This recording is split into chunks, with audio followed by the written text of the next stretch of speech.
How to clap with one hand.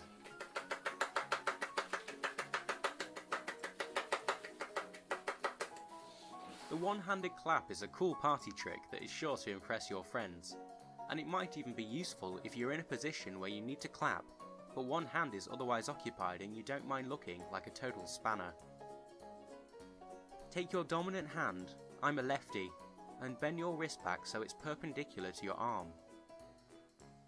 It's important to remember to keep your palm and wrist rigid, otherwise it won't work. However, keep your fingers loose, as only they should move. Then, move your hand forward and backwards quickly.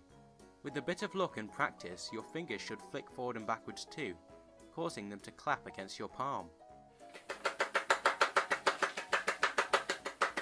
Now you know the secret to one-handed clapping, and after a little practice you'll have mastered one of the most marketable skills known to man. Congrats! But remember, with great power comes great responsibility. Okay, so for as long as heroes have been a thing, there's one aspect that's always been subtly a part of the background, and that is hands. Heroes always have good hands. Let me show you what I mean. How do we know that Terminator has truly become a good guy now? His sacrifice? No way. We know thanks to his hands. That is a thumbs up for justice and a safe and prosperous future. How do we know that Miles Morales is truly a hero and is able to protect his own universe without the help of other Spider-Men? What, his mastery of his new skills? Nuh-uh. We know because of his hands. That's the inappropriate seduction of an older man for justice and a safe and prosperous future. And how do we know that Sonic the Hedgehog is actually a good guy despite his very consistent behavior of stealing things, starting bar fights, not to mention stalking a lot of people, general disregard for human life that he isn't familiar with, potential animal abuse, loose links to terrorism and kidnappings, disobedience of authority, and proud floss dancing? We know because of his hands. That's a high five worthy of sparking a sonic boom, baby. Joking aside, after watching and rewatching Sonic the Hedgehog, the movie, the series, I came away with a few things. First, there's a severe lack of people asking to see what the original Tails look like. Everyone's asking for a Blu-ray release of the original Sonic. I demand to see the original Tails. Please and thank you. Second, Sonic is kind of a bad guy in this movie. That list wasn't exaggerated for comedic effect. He does all of those things and much more. It's an illegal left, by the way. It kind of bothered me, granted not to a large extent, but it did bother me why Officer Tom Wachowski would stand alongside this troublesome alien so willfully when he's presented as a relatively straight-cut good guy.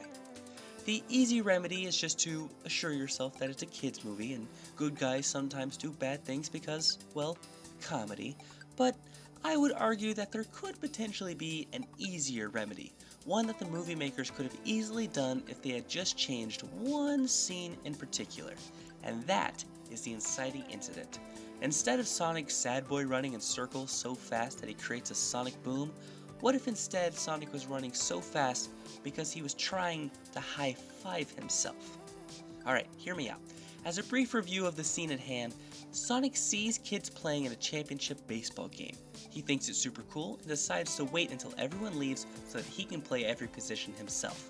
Because he's fantasizing about winning the game, he creates a scenario where he scores an inside-the-park home run, and then he turns around to try and high-five his team that isn't there. He says to himself, I truly am alone, and then becomes very sad, begins a sad boy run in a circle, well, diamond I guess, until ultimately he runs so fast that he creates a sonic boom, knocks out the electricity, and Dr. Robotnik begins to hunt him down. Okay, here's my main problem with this scene.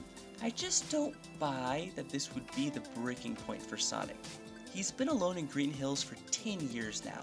I find it hard to believe he didn't either break down sooner or that something more traumatic hasn't happened to him for him to realize that he's alone. Also, he's not even that alone. The Sonic movie clearly establishes that someone knows of his existence, and Sonic even talks to that guy. Granted, it's taunting, and more so trying to trick the guy that he doesn't actually exist, but still, that is a contact with someone, and it's definitely a potential avenue for a friend. Also, Sonic is kind of a prankster. I find it equally hard to believe that he hasn't at least tried to pull one prank on Donut Lord, aka Officer Tom Wachowski. You would think that Sonic would maybe trick Officer Tom into thinking his donuts are actually alive. Things just don't add up all the way. But I think they could, with one little tweak. I propose that instead of Sonic sad boy running into catastrophe, what if instead Sonic tries to high-five himself? Picture this. Sonic scores the inside the park home run. He turns to high-five his non-existent teammates. It dawns on him that he's alone. But this time, Sonic goes, and he kind of smiles. He starts running around the bases faster and faster. He's getting kind of angry, more determined. His emotions are still raw, which can therefore still create his light blue supersonic state, but he keeps pushing himself faster and faster until finally, boom! He breaks the fabric of time and reality and high-fives himself. We use cartoon logic to say that the clapping of hands is what made the sonic boom and knocked out the electricity.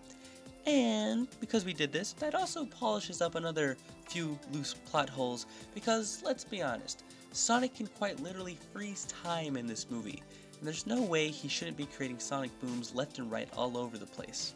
But if we establish that it was the impact of the high five that made the sonic boom, well, okay then. Makes a little more sense why there aren't more sonic booms everywhere else. I think this creates a lot more drama and a clearer goal for the movie, because, well, there's actually one more minor tweak I would make. Remember the scene where Sonic and Officer Tom stay in a hotel to sleep for the night? Well, imagine instead when Officer Tom goes over to look at Sonic's bucket list, instead of the last thing to not be crossed out saying, make a true friend, it instead said, high-five a true friend. That is not only more specific, but it creates more merit for Sonic being a good kid at heart, and it helps establish more scenes and make them more sentimental and impactful. Let me explain what I mean. In this scene, nothing changes, but because of previous context, it adds more to the narrative.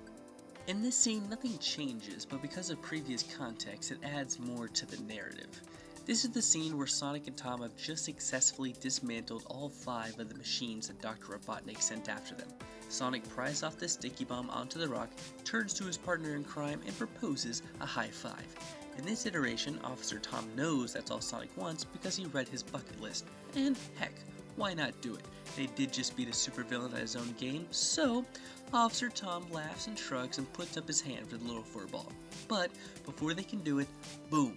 Sonic is knocked out and presumably dead for all Officer Tom knows. With the right music, this scene could be really sad.